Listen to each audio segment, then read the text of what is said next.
नमस्कार। अल्परे उपनिषद कार्यक्रम को आपण मानक अनेक अनेक स्वागत। दर्शक बंधु आपण आम कार्यक्रम में अनेक उपनिषदीय सिद्धांत को अति सरलीकृत ढंग से शुणुंट। सतरे उपनिषद होचंती भगवती श्रुतिंकर वेदंकर अंतिम भाग। से केतक यहाँ वेदांत बोली वर्णना करि सरल उदाहरण माध्यम प्रत्येक मनुष्यर जीवन को सरल और तरल भाव परिणत करने निमंते अनेक ऋषि माने महर्षि माने देवर्षि माने ब्रह्मर्षि माने उपनिषद को सुंदर भाव व्याख्यायित करिसेंती एवं जार सरल ढंगर रूप आपण शुणा पाउछन प्रार्थनार परदारे अल्परे उपनिषद कार्यक्रम माध्यम। दर्शक बंधु आज बृहदारण्यक उपनिषद तृतीय अध्याय चतुर्थ मंत्र कथा अति सुंदर भाव गोटे प्रसंगर वर्णना करा जायछि। मनुष्यता जीवन में क्या भूलिया कथा नुहे और से तार उत्तर प्रदान करुचंती मृत्यु। आपण माने सबको भूली जाई पारंती, मृत्यु के भूलिया कथा नुहे। कहीं जानिछन दर्शक बंधु, मृत्यु आमको के भूलेनी, मरण क्या भूलेनी। आज्ञा आमे जेबे जन्म हेले जेबे मातृगर्भरे संचरण हेले सेबेठु आमर मरण आरंभ होइछे। आपण कहबे केमिति? दर्शक बंधु जेतेबेले भ्रूणटीए मातृगर्भरे संचार हुए एवं से भ्रूणरू जेतेबेले संसार को प्रथम थर पई भूमिष्ठ होता है तार गर्भावस्थार मृत्यु होता है। जेतेबेले से गर्भगत शिशु भाव में थाए एवं से गर्भस्थ शिशु जेतेबेले भूमिष्ठ शिशु होता है तार गर्भावस्थार मृत्यु हुए। जेतेबेले से शिशुरु बालक हुए तार शैशवावस्थार शिशु अवस्थार मृत्यु हुए। बालकरु तरुण हुए बालकावस्थार मृत्यु हुए। तरुणरु युवक हुए तरुण अवस्थार मृत्यु हुए। युवकरु वृद्ध हुए युवावस्थार मृत्यु हुए। आ वृद्धरु प्रौढ़ हुए वृद्धावस्थार मृत्यु हुए। आ प्रौढ़रु दिने शरीर क्षय हो नष्ट हो प्रासाद सजित सुपरी पाटिरे माटी द्रव्य मिसी जीव ए माटीरे ये माटीर देह माटीरे माटी हो एवं शरीर मृत्यु हो। दर्शक बंधु जदि आज जन को बयस हो 30 वर्ष बयस ता जीवन 30 वर्ष अतीत हो 30 वर्ष व्यतीत हो जाइए तार जीवन अवधि तार आयुष जेतिकी पूर्व स्थिरीकृत होता से 30 वर्ष सरीगला। आपण मैंने समस्ते जन्मदिन पालन करुँच आडंबर सहित केक काटुंट बेलून फुटाऊँच मोहम्मती लगे आजिकल पाश्चात्य ढंग से उपभोग करुँच। बड़ दुखर कथा नुहे आपण जीवन जो दिन 30 वर्ष व्यतीत होगला ताकू कौन आनंद सहकार पालन करने कथा। गोटे लोक पाखे 100 टंका थिला तार जो दिन 30 टंका सरीगला से कौन ताकू आनंद सहकार पालन कर सेलिब्रेशन कर उपभोग कर नुहे ना दुख करवा कथा ग्लानी आसवा कथा।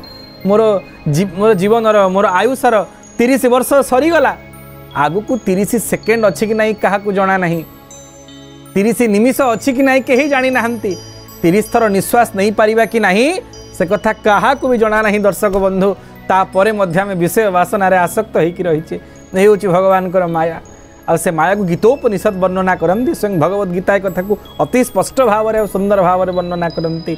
दैवी ऐसा गुणमयी मम माया दुरत्या समस्ते जानिचे आम प्रतिदिन मरुचे आ मरिबा तापर केते योजना केते आडंबर केते अहंकार जो कथा को कविवर राधानाथ राय यही बृहदारण्यक उपनिषद भाव को वर्णना करुचंती। भग्न घटू आहा सलील जेसन सरी जाऊ अच्छी आयु प्रतिक्षण। जेमिति गोटे भंगा माठियारू जदि पानी भर्ती कर रखा जाइथिबो आपणा छाए पानी शेष हो नुहे ये शरीर गोटे माठिया एथिरे मध्य छिद्र अच्छी केतेटा छिद्र ना बड़ बड़ 9टा छिद्र 2टा आखि 2टा कान 2टा नाक गोटाए पाटी ये 7 गोटे गुह्य गोटे उपस्थ गोटे मलद्वार गोटे मूत्रद्वार 9टा छिद्र एथरे पानी रूपक आयुष पशिथिला भगवान पुरई थिले ये 9 छिद्रु आयु सरी सरी जाउछ। भग्न घटू आहा सलील जेसन सरी जाऊ अच्छी आयु प्रतिक्षण बड़ क्रूर काल बड़ अविश्वासी हाबोड़ी जीव से आचम्बिते आसी दूरवर्ती जानी काल को जेह से हसी सेता पछे आसी लुचि बसे।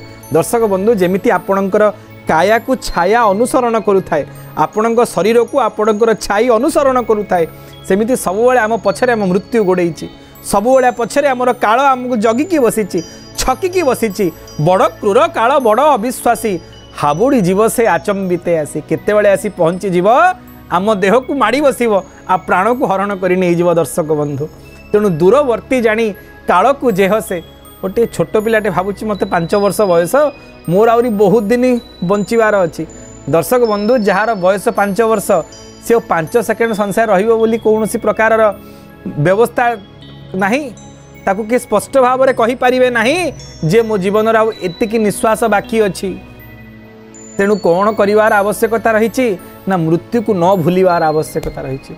दर्शक बंधु जदि जन कही दिज्व तोर आउ जीवन में गोटे वर्ष समय बाकी रही तू वर्षे पर मृत्युवरण करू ता द्वारा केवे खराब काम हो पार से केवे अपकर्म करें सब मरण विषय भाव निजक सत्कर्म प्रेरित कर सेमिति जदि आम सारा जीवन मृत्यु को भूलिबा नहीं मरण को मन रखिबा मरण को स्मरण करवा होची जीवर एकमात्र नियम मरण को भूलिबा कथा नुहे मरण आमको बरण करने माला धरिक अपेक्षा करके रही ताकू आम स्मरण कले ही आम जीवन श्रृंखलित हो पार किंतु यार अर्थ नुहे आम हताशावादी हवा आम निराशवादी हवा ता केबे नुहे आम आशावादी हवा कर्म करवा सत्कर्म सच्चिंतन एवं सर्वोपरि सद्बुद्धि आम मन प्रेरित हो अन्य कथा को मन न जाऊ विषय वासना प्रति आसक्त हवानी आडंबर अहंकार किछि भी रखिबानी तेबे जाई मनुष्य जीवन अंतिम फल जहाँ भगवान आमको प्रेरित करिसेंती संसार को पठेइसेंती तांग जगतर मंगल विधान निमंते ताहा ही साधित हब ताहा बाधित हब नाही यही भाव सहित आमर आग्रह रहिबो आपण जेकोसी कर्म निजको लिप्त रखुचंदी रखंतु किंतु बृहदारण्य उपनिषद्र तृतीय अध्यायर चतुर्थ मंत्र भाव को आपण माने बारंबार स्मरण करुथिबे केबे मृत्यु को भूलिबेनी आउ जे मरण को भूली जाए से मनुष्य नुहे मरण को सबुले स्मरण करुथिबे आ निजको सत्कर्म सच्चिंतन सर्वोपरि सद व्यवस्था रे व्रति करुथिबे एवं सर्वोपरि भगवान मणिमा महाप्रभु अनंत कोटि ब्रह्मांडर नाथ जार जे इष्ट देवता परमात्मा परमेश्वर परम पिता को मन भरी भल पाउथिबे। नमस्कार।